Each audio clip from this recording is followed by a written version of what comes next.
Verseau, bienvenue. Si vous êtes ici aujourd'hui, sachez que ce message est parvenu jusqu'à vous pour une raison. Découvrons ensemble le message que l'univers a préparé spécialement pour vous.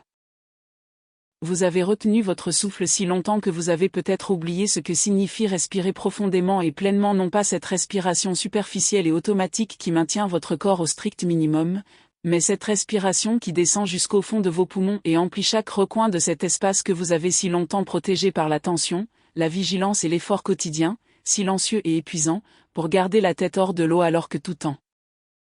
Vous étiez prêt à s'effondrer. Quelque chose en vous attendait. Mais pas passivement.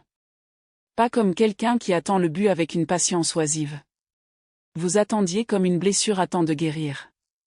Comme la terre attend la pluie après une longue sécheresse, chaque fibre de son être tournée vers ce dont elle a désespérément besoin mais qu'elle ne peut créer par elle-même. Avant d'aller plus loin, je tiens à ce que vous compreniez bien une chose, votre attente n'a pas été vaine.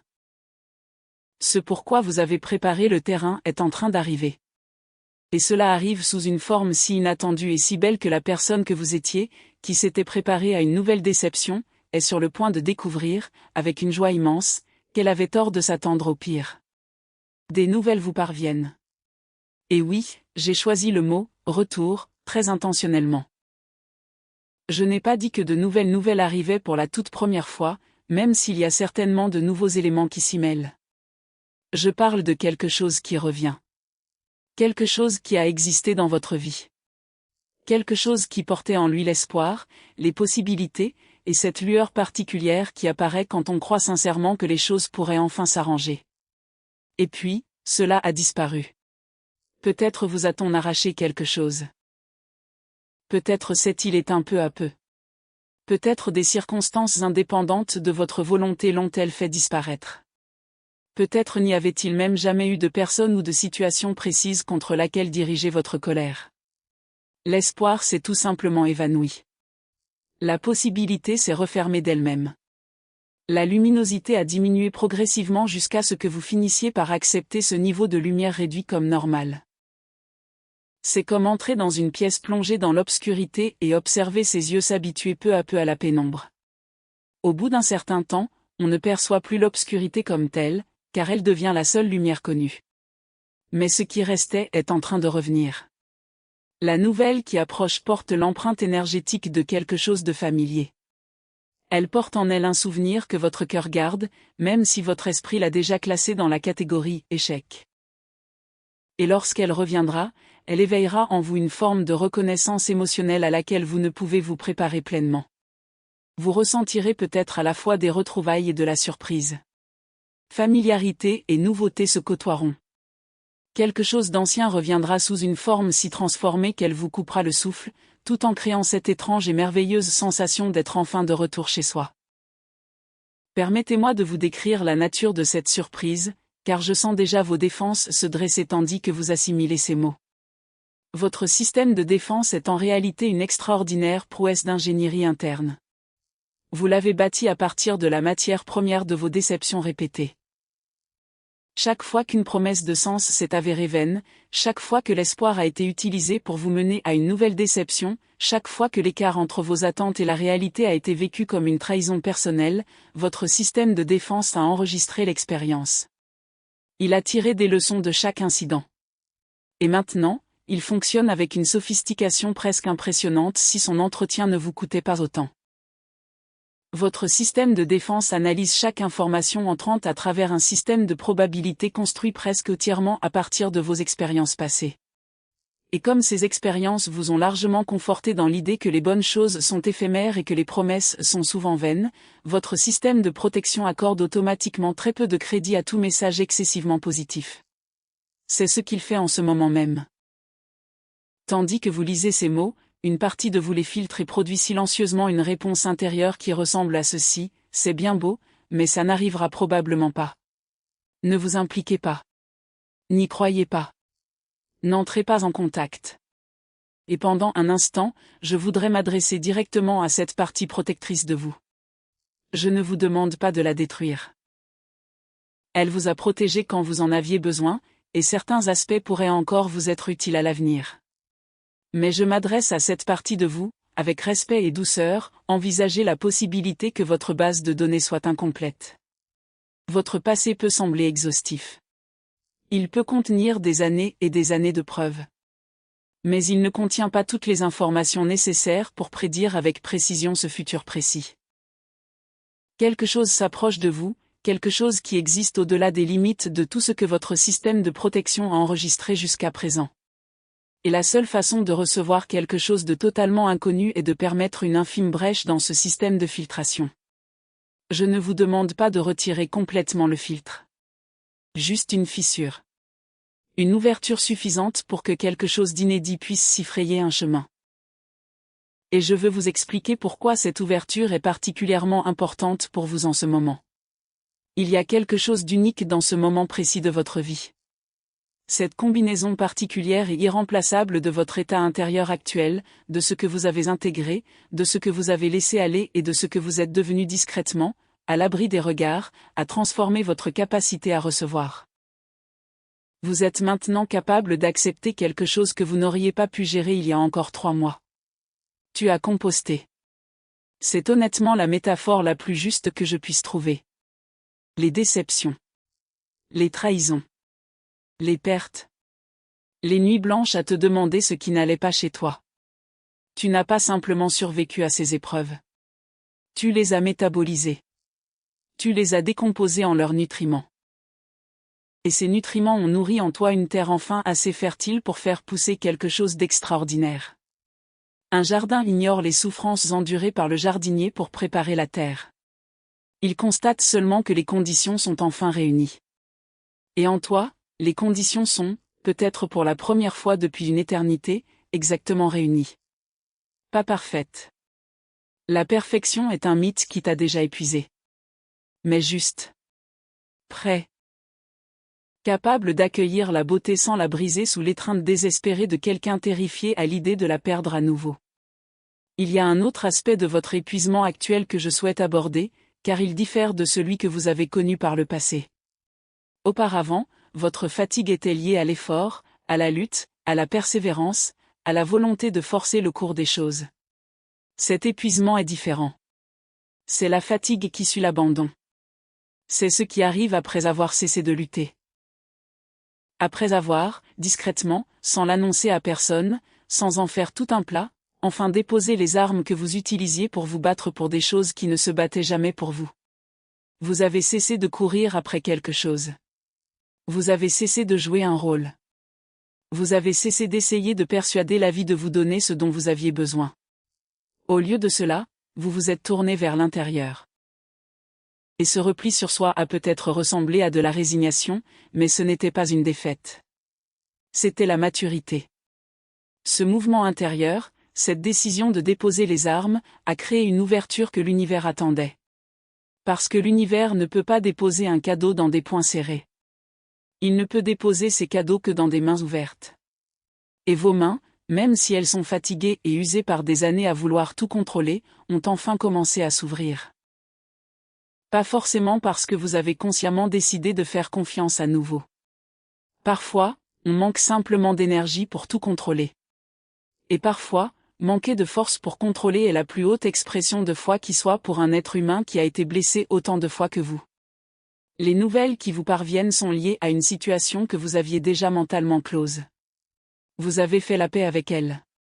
Ou peut-être, plus exactement, vous avez simulé la paix avec elle.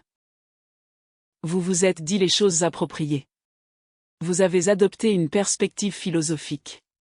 Vous avez fait le travail spirituel associé à l'acceptation. Vous avez rangé soigneusement la situation dans le placard intérieur étiqueté, chose que j'ai dépassée. Mais vous ne l'avez pas complètement dépassée. Pas totalement. Pas dans le corps, où la vérité se manifeste souvent sous une forme bien plus authentique que les histoires que l'esprit se raconte. Votre corps porte encore la phrase inachevée laissée par cette situation. La question restait sans réponse. La conversation qui n'a jamais vraiment trouvé sa conclusion. L'émotion jamais pleinement exprimée parce que vous avez mis fin à la relation, détourné le regard, ou pris la décision pragmatique de vous concentrer sur des circonstances sur lesquelles vous pouviez avoir une influence. Ce travail inachevé est resté enfoui dans votre système nerveux comme une note de musique suspendue, sans résolution. Comme un accord qui n'a jamais trouvé sa place. Et la nouvelle qui arrive porte cette résolution. C'est la note finale. L'harmonie finale que votre corps réclamait, même si votre esprit persistait à croire que tout était terminé. J'aimerais prendre le temps de parler d'eux. Je veux vous expliquer ce que signifie être surpris par quelque chose de vraiment bon quand tout votre système a été conditionné à anticiper le pire. Car c'est en ce territoire que vous vous apprêtez à entrer. Et je souhaite que vous le traversiez consciemment, sans vous laisser déconcerter par votre propre réaction. Lorsqu'un événement véritablement positif survient dans la vie d'une personne conditionnée à s'attendre à la négativité, la première réaction est rarement un bonheur immédiat. Le plus souvent, on observe une sorte de paralysie, comme sous le choc. Un vide. Un bref instant où votre système émotionnel ne sait plus quel programme activer, car l'information reçue ne correspond à aucune des catégories qu'il connaît déjà. Vous pourriez recevoir cette nouvelle, dans un premier temps, ne rien ressentir du tout. Et cette absence d'émotion immédiate pourrait vous effrayer. Vous pourriez l'interpréter comme la preuve que quelque chose en vous est brisé. Vous pourriez vous dire que vous avez perdu la capacité d'éprouver du bonheur. Vous pourriez vous demander si des années à vous protéger n'ont pas endurci quelque chose d'essentiel au cœur de votre être émotionnel. Mais vous n'êtes pas brisé.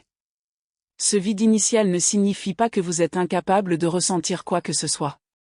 Il ne s'agit pas forcément d'engourdissement. Votre système est peut-être simplement en train de se recalibrer à une vitesse incroyable. Il réécrit ses catégories. Il crée un nouveau dossier. Il construit en temps réel un réceptacle pour une expérience pour laquelle il n'avait aucun modèle auparavant. Les émotions viendront.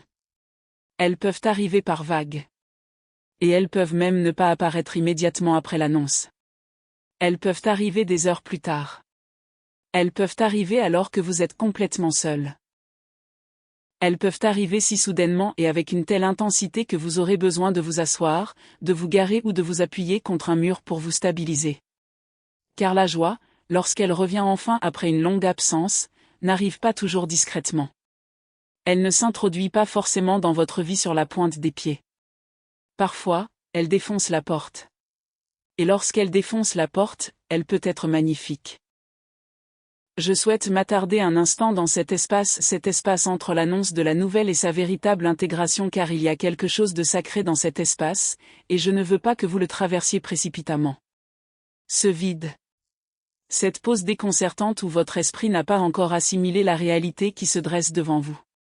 C'est peut-être l'un des moments les plus sacrés qu'un être humain puisse vivre. C'est l'instant qui précède le changement radical du récit que vous vous racontez sur vous-même. L'ancien récit est toujours en marche, mais de nouvelles informations ont déjà fait leur entrée. Et pendant un bref instant, les deux réalités se superposent, créant une étrange et scintillante dissonance. Dans ce vide, vous n'êtes ni exactement la personne que vous étiez, ni pleinement celle que vous devenez. Vous êtes pure possibilité. Vous vous trouvez entre deux chapitres. Vous êtes la pause entre les notes qui donnent tout son sens à la musique. Alors, ne vous précipitez pas. N'essayez pas immédiatement de tout analyser. Ne commencez pas à planifier chaque étape suivante ni à calculer ce qui se passera ensuite. Au lieu de cela, respirez profondément dans cet espace. Laissez-vous envelopper par cette sensation, comme l'océan enveloppe une personne flottant paisiblement sur le dos, entourée et soutenue de toutes parts. C'est dans cet espace que la transformation s'opère véritablement. Ni avant, ni après. Mais dans ce moment sacré, suspendu, comme un souffle suspendu, où tout demeure possible et où rien n'est encore définitivement décidé. Une personne en particulier est liée à cette nouvelle, et je souhaite vous en parler car son rôle dans ce qui se déroule est peut-être bien plus important que vous ne le pensez. Cette personne a pensé à vous. Pas par hasard. Pas de cette façon lointaine et passagère dont on se souvient parfois de quelqu'un qui existe quelque part en marge de notre vie. Elle a pensé à vous avec attention et intention. De la même manière que lorsqu'on sait, je dois faire quelque chose. Et ce genre de réflexion précède généralement l'action. Ils ont longuement ruminé quelque chose. Une décision. Une communication. Une offre. Un geste. Un processus intérieur intense les a menés à son terme. Ils ont pris leur décision. Et cette décision est liée à un besoin que vous avez, d'une manière presque orchestrée. Presque trop précise pour être une coïncidence. Car ce n'en est pas une. L'univers, avec son infinie patience et son refus obstiné de suivre le cours que vous auriez souhaité, a œuvré sur cette personne en même temps que sur vous.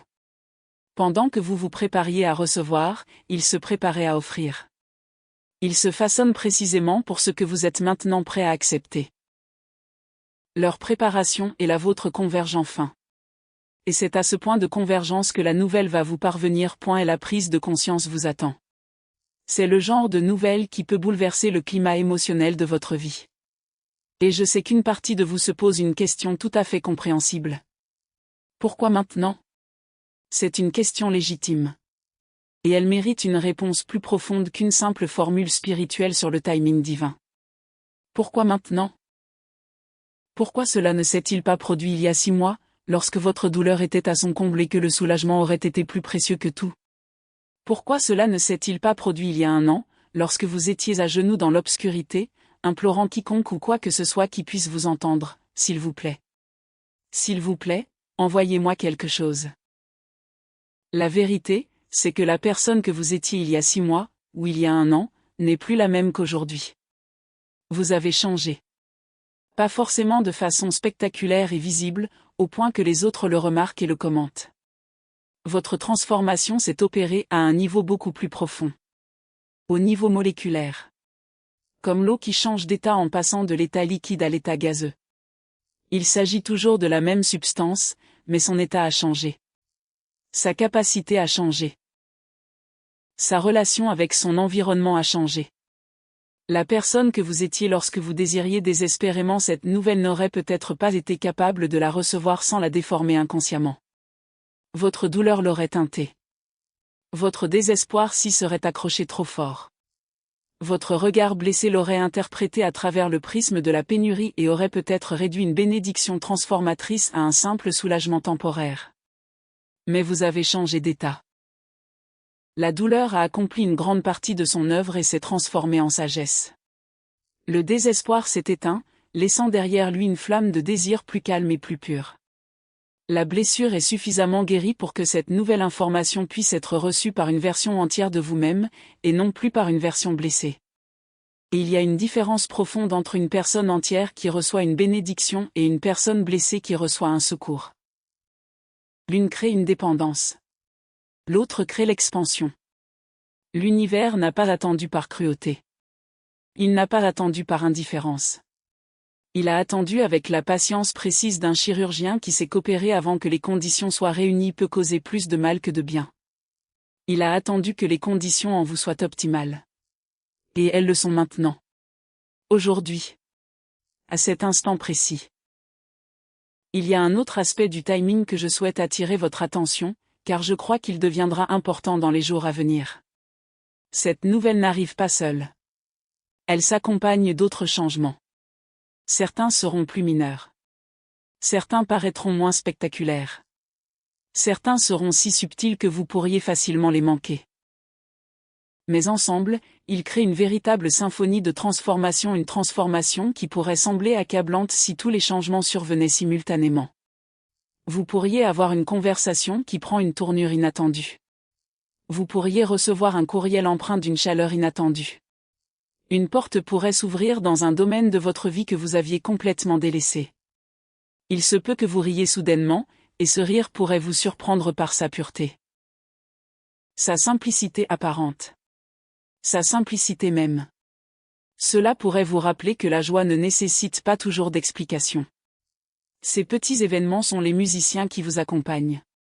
Et les nouvelles qui reviennent sont le soliste. Chaque élément a sa propre signification. Mais ensemble, ils créent quelque chose de véritablement transformateur. Et je n'entends pas « transformateur » au sens galvaudé de ce terme employé si facilement. Je le pense au sens propre. La direction de votre vie change. La trajectoire. Le chemin. L'altitude. La qualité de votre expérience quotidienne. Tout est en train de changer. Tout est déjà en train de changer.